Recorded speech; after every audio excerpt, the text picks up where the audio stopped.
Shalom saudara, salam jumpa kembali dalam kasih Kristus.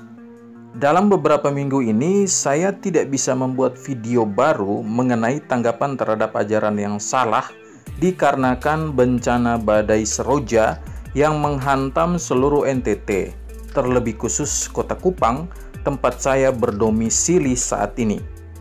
Banyak rumah yang mengalami kerusakan, termasuk rumah saya. Bahkan juga banyak yang hancur. Di beberapa daerah lainnya, bencana ini telah menelan korban jiwa. Bukan hanya badai, tapi juga terjadi banjir yang dikarenakan curah hujan yang tinggi dan banyak mata air yang pecah, sehingga membuat volume air cepat naik. Berbagai fasilitas hancur, listrik padam, juga jaringan internet. Tapi puji Tuhan, kondisi sekarang mulai membaik. Bersyukur karena Tuhan telah meloloskan dari badai. Allah telah menolong dari badai. Bicara tentang lolos atau selamat dari amukan badai, kita tahu bersama bahwa selamat itu tidak hanya bicara selamat dari bahaya atau tentang keselamatan jasmani saja, tapi juga keselamatan jiwa. Saudara-saudara, setiap orang yang beragama memahami bahwa manusia terdiri dari tubuh dan roh. Tubuh memiliki hidup karena adanya roh. Tanpa roh, tubuh mati. Jadi hidup kita ini bukan hanya hidup secara jasmani, tapi juga hidup secara rohani. Hidup secara jasmani ada limit, sedangkan untuk roh kita tidak ada limit. Nah, saudara, bicara tentang keselamatan, maka kali ini saya akan bahas tentang keselamatan roh kita.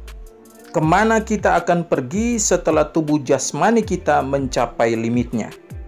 Tentang keselamatan, secara umum terbagi atas 3 pandangan. Yang pertama, selamat karena perbuatan baik.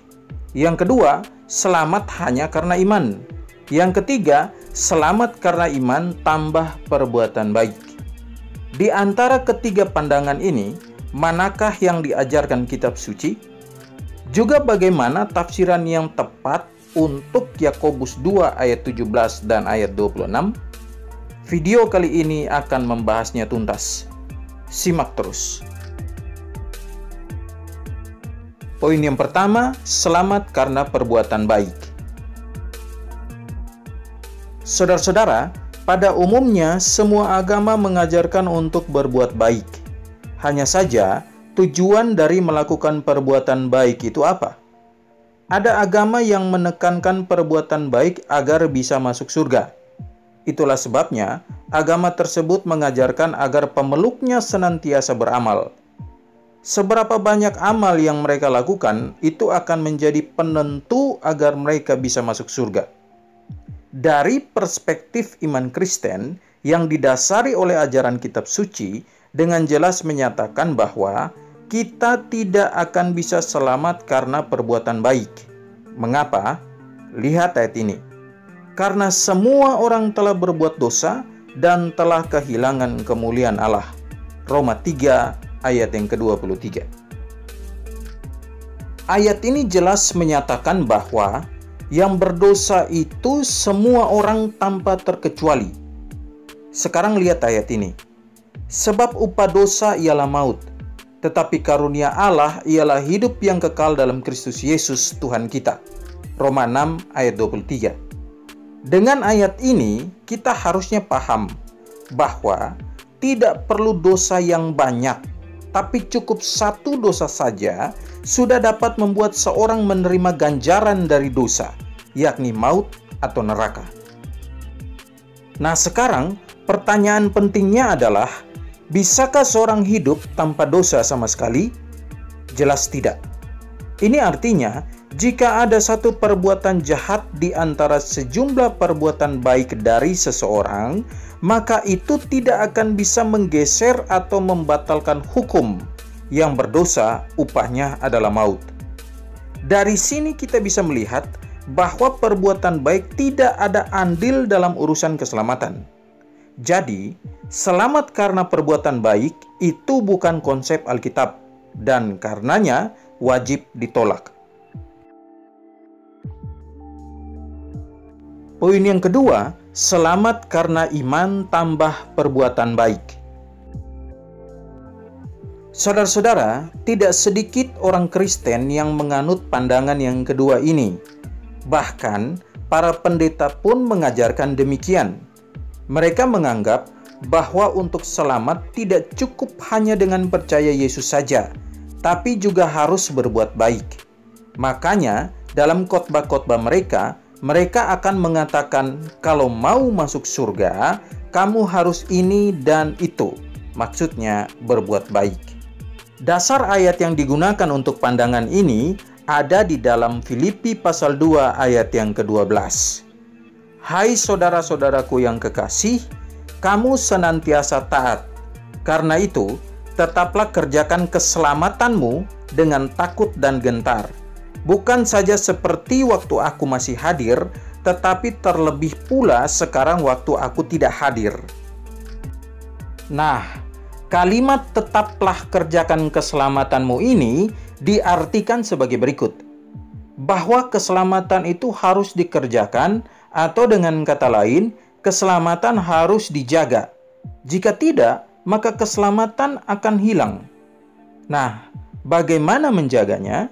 Menjaganya dengan cara berbuat baik, seperti membantu orang lain yang dalam kesusahan, menyumbang ke gereja, dan berbagai perbuatan baik lainnya. Pertanyaannya sekarang adalah, apakah memang benar bahwa makna kalimat tetaplah kerjakan keselamatanmu itu bicara tentang keselamatan harus dijaga dengan perbuatan baik agar tidak hilang? Jawabannya tidak. Sekarang perhatikan penjelasannya. Saudara-saudara, jika Filipi 2 ayat 12 ini ditafsirkan bahwa kita akan selamat jika kita percaya Yesus tambah perbuatan baik, maka tafsir ayat ini akan menabrak Yohanes 3 ayat 16 yang menyatakan dengan jelas bahwa satu-satunya syarat untuk selamat hanya karena iman saja dan tidak ada syarat tambahan lain, yakni perbuatan baik.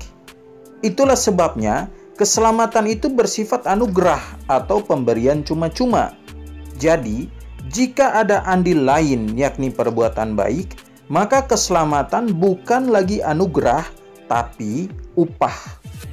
Saudara-saudara, yang perlu saudara ketahui adalah bahwa ayat-ayat kitab suci tidak boleh ditafsirkan bertabrakan, karena itu melanggar prinsip penafsiran yang benar. Yohanes 3 ayat 16 menyatakan bahwa selamat itu hanya karena percaya Yesus. Sedangkan Filipi 2 ayat 12 mengatakan bahwa keselamatan harus dikerjakan atau tidak cukup hanya percaya, tapi harus dikerjakan dalam wujud perbuatan baik sesuai dengan tafsir oleh pandangan kedua ini. Bukankah kedua ayat ini bertentangan? Tidak, saudara. Kedua ayat ini tidak saling bertentangan. Maka itu, tafsir yang benar terhadap Filipi 2 ayat 12 adalah demikian. Makna kata keselamatan dalam teks Filipi 2 ayat 12 ini berbeda dari biasanya. Mengerjakan keselamatan di sini artinya apa yang kita lakukan setelah selamat hanya dengan percaya Yesus sampai masuk surga nanti tidak boleh bergantung kepada siapapun termasuk pemimpin rohani kita. Contoh, kita ke gereja kalau gembalanya ada. Kalau tidak ada, maka kita tidak ke gereja. Kita membantu orang lain jika disuruh gembala. Jika tidak, maka kita tidak akan membantu orang lain.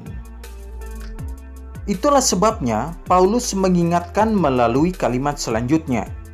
Bukan saja seperti waktu aku masih hadir, tetapi terlebih pula sekarang waktu aku tidak hadir. Ini artinya, ketaatan jemaat Filipi kepada Allah tidak boleh bergantung pada hadir atau tidaknya Paulus di tengah jemaat. Yang berikut, ayat lain yang sering digunakan sebagai dasar bahwa memang kita harus berbuat baik dulu baru selamat. Karena untuk selamat tidak cukup hanya percaya Yesus saja, adalah Yakobus 2 ayat 17. Dan untuk ayat ini saya akan bahas secara khusus pada poin terakhir.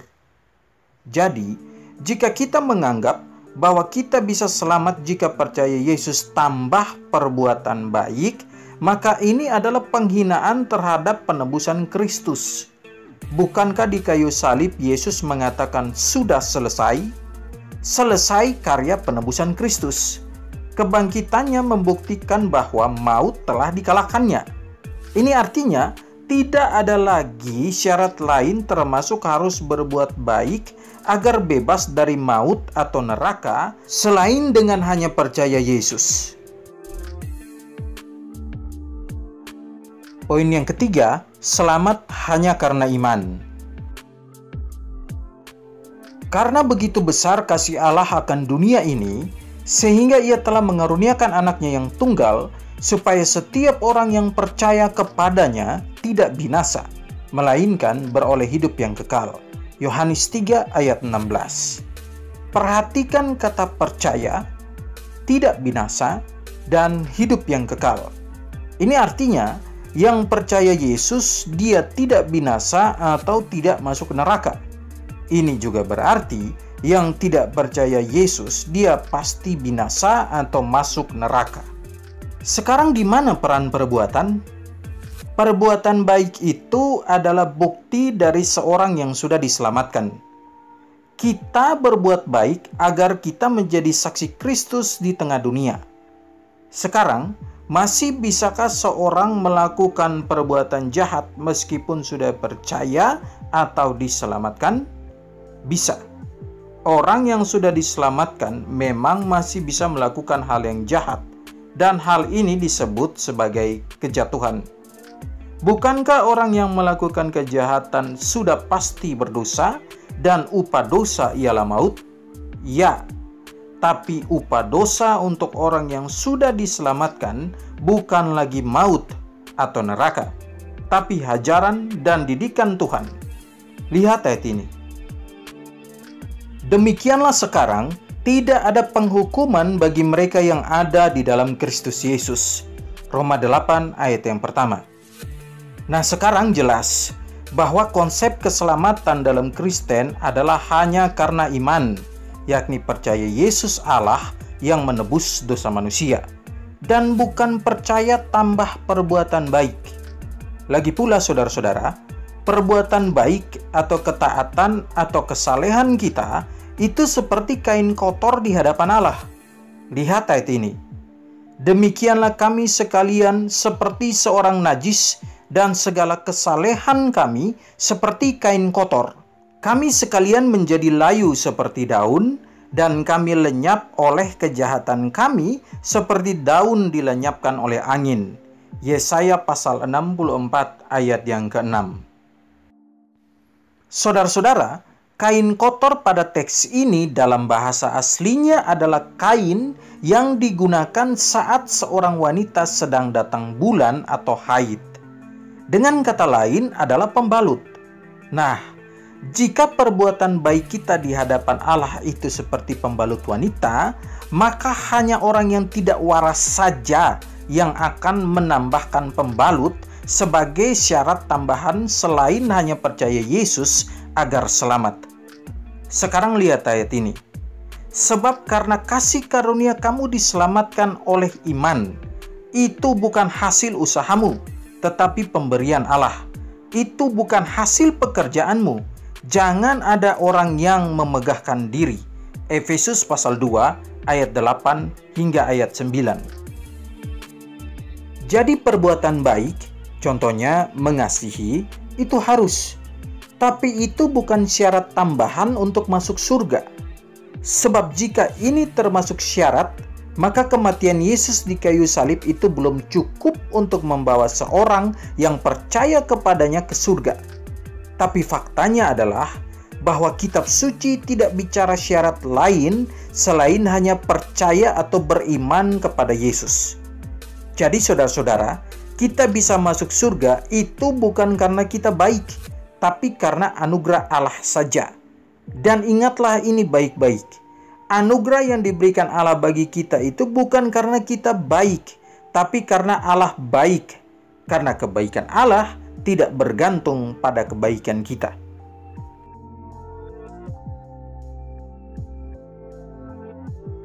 Poin keempat, tafsir yang tepat untuk Yakobus 2 ayat 17 dan 26. Demikian juga halnya dengan iman. Jika iman itu tidak disertai perbuatan, maka iman itu pada hakikatnya adalah mati. Sebab seperti tubuh tanpa roh adalah mati, demikian jugalah iman tanpa perbuatan-perbuatan adalah mati. Dua ayat ini sering digunakan untuk membenarkan pandangan selamat karena iman tambah perbuatan baik. Tidak cukup hanya dengan beriman atau percaya saja sesuai dengan Yohanes 3 ayat 16 sebagai satu-satunya syarat untuk selamat. Sekarang, benarkah bahwa kedua ayat ini membuktikan bahwa selamat itu karena percaya atau iman kepada Yesus ditambah perbuatan baik? Perhatikan penjelasan saya. Yang pertama, kepada siapa surat Yakobus ini ditujukan? Surat ini ditujukan kepada orang yang mengaku sudah percaya Yesus dan bukan kepada orang yang belum percaya Yesus. Yang kedua, perhatikan konteks surat Yakobus. Ayat 17 dan 26 dari Yakobus 2 ini sebenarnya menekankan perbuatan baik sebagai bagian dari kehidupan seseorang setelah dia beriman kepada Yesus dan selamat. Bahwa perbuatan baik tidak boleh dilepaskan dari iman kepada Yesus. Atau dengan kata lain, pengakuan percaya kepada Yesus itu harus dibuktikan dengan perbuatan baik. Yakobus menekankan perbuatan baik dalam teks ini bukan sebagai syarat untuk selamat, tapi bukti dari seorang yang sudah selamat karena percaya atau beriman kepada Yesus. Sekarang lihat ayat-ayat ini. Tetapi barang siapa meneliti hukum yang sempurna, yaitu hukum yang memerdekakan orang, dan ia bertekun di dalamnya, jadi bukan hanya mendengar untuk melupakannya, tetapi sungguh-sungguh melakukannya, ia akan berbahagia oleh perbuatannya. Yakobus 1 ayat 25. Berkatalah dan berlakulah seperti orang-orang yang akan dihakimi oleh hukum yang memerdekakan orang. Yakobus 2 ayat 12. Makna dari kedua ayat ini adalah demikian, bahwa meskipun orang percaya Yesus telah dimerdekakan dari hukum dosa yakni maut, ini bukan berarti bahwa orang yang sudah beriman itu merdeka untuk berbuat dosa. Hal ini terlihat pada ayat-ayat berikut ini. Apakah gunanya, saudara-saudaraku, jika seorang mengatakan bahwa ia mempunyai iman, padahal ia tidak mempunyai perbuatan? Dapatkah iman itu menyelamatkan dia? Yakobus 2 ayat 14. Ayat ini tidak bicara mengenai selamat karena iman tambah perbuatan baik. Tapi jika kamu sudah percaya Yesus, maka kamu pasti berbuat baik. Kalau kamu tidak berbuat baik setelah kamu mengaku percaya Yesus, maka iman seperti ini adalah iman yang palsu, yang tidak datang dari Allah dan sudah pasti tidak selamat. Mengapa? Karena jika kamu percaya Yesus, maka Roh Kudus akan memeteraikan kamu sebagai umat kepunyaan Allah yang telah diselamatkan, dan Roh Kudus akan menuntunmu untuk melakukan perbuatan baik. Nah, jika kamu tidak berbuat baik setelah kamu mengaku percaya, maka ini artinya Roh Kudus tidak ada dalam hidupmu. Dan kalau Roh Kudus tidak ada dalam hidupmu, ini artinya kamu sebenarnya belum beriman kepada Yesus, meskipun kamu mengaku dengan mulutmu bahwa kamu percaya kepada Yesus. Bahkan Yakobus dengan tegas menyatakan bahwa jika seorang mengaku beriman kepada Yesus, lalu tidak berbuat baik, maka iman seperti ini tidak ada bedanya dengan iman yang dimiliki setan. Engkau percaya bahwa hanya ada satu Allah saja, itu baik. Tetapi setan-setan pun juga percaya akan hal itu dan mereka gemetar. Yakobus 2 ayat 19. Setan mengaku percaya Allah, tapi tidak menghasilkan perbuatan baik. Jadi, jika kita mengaku percaya Yesus tapi tidak berbuat baik, maka pengakuan kita ini tidak beda dengan pengakuan setan. Jadi, Jika seorang mengaku percaya Kristus tapi tidak berbuat baik, maka dia bukan orang Kristen atau pengikut Kristus. Pada ayat 21-24 dari Yakobus 2 menyinggung Abraham sebagai contoh orang beriman yang membuktikan imannya dengan perbuatan baik. Dengan kata lain, iman kepada Yesus yang menyelamatkan itu pasti melahirkan perbuatan baik. Jadi, Yakobus 2 ayat 17 dan 26 ini tidak bicara tentang selamat karena iman tambah perbuatan baik. Tapi, jika kamu mengaku percaya Yesus, maka itu akan dibuktikan dengan perbuatan baik. Kesimpulannya adalah, Kristen tidak menganut paham selamat karena perbuatan baik atau selamat karena iman tambah perbuatan baik. Kristen menganut paham selamat hanya karena iman kepada Yesus. Inilah satu-satunya syarat untuk selamat. Tapi iman kepada Yesus harus dibuktikan dengan perbuatan baik. Sebab jika tidak, maka itu iman yang palsu. Jadi, perbuatan baik itu bukan syarat tambahan agar bisa selamat, tapi bukti dari orang yang sudah diselamatkan karena percaya kepada Yesus. Semoga mencerahkan saudara semua. God bless you all.